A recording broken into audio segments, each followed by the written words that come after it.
नमस्कार, स्वागत आहे तुमचे आमच्या चॅनलमध्ये। आवाज महामुंबईचा, शोध बातमीचा, कौल मनाचा। चला तर मग आमचे चॅनल शेअर करा, लाईक करा आणि सबस्क्राइब करा। धन्यवाद। फुंडे विद्यालयात बालदिन साजरा। रयत शिक्षण संस्थेचे तुकाराम हरी वाजेकर उच्च माध्यमिक विद्यालय फुंडे शाखेत पंडित जवाहरलाल नेहरू यांची जयंती बालदिन म्हणून साजरी करण्यात आली। विद्यालयाचे प्राचार्य बी Salunkhe, उपप्राचार्य SD Thorat, पर्यवेक्षिका SM Babar, SS Patil व लेखनिक नवनीत ठाकूर तसेच सर्व सेवकवृंद यांच्या हस्ते पंडित जवाहरलाल नेहरू यांच्या प्रतिमेचे पूजन करण्यात आले।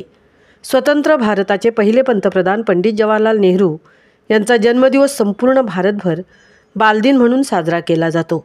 चाचा नेहरू यांना लहान मुले फार आवडायची, त्यामुळे त्यांचा जन्मदिवस बालदिन म्हणून साजरा केला जातो। प्रसंगी विद्यालयातील कुमारी श्रेया शिंदे, कुमारी सिपा शेख यांनी पंडित नेहरू यांचे जीवन कार्य सांगितले।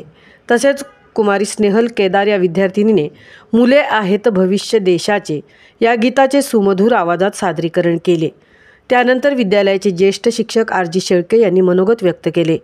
आजची मुलं म्हणजे उद्याच्या भारताचे शिल्पकार आहेत, म्हणूनच बालदिन हा मुलांच्या आनंदासाठी, त्यांच्या हक्कासाठी आणि उज्ज्वल भविष्यासाठी साजरा केला जातो। विविध उदाहरणं देत आपली मनोगते व्यक्त केली। कार्यक्रमाचे सूत्रसंचालन सांस्कृतिक विभाग प्रमुख HN पाटील व आभार SD म्हात्रे, तसेच या कार्यक्रमाचे सुंदर नियोजन 7वी क च्या वर्गाचे वर्गशिक्षक NK पाटील सर यांनी केले। आवाज महामुंबईचा चॅनेलसाठी मिलिंद खारपाटील सह तृप्ती भोईर, उरण।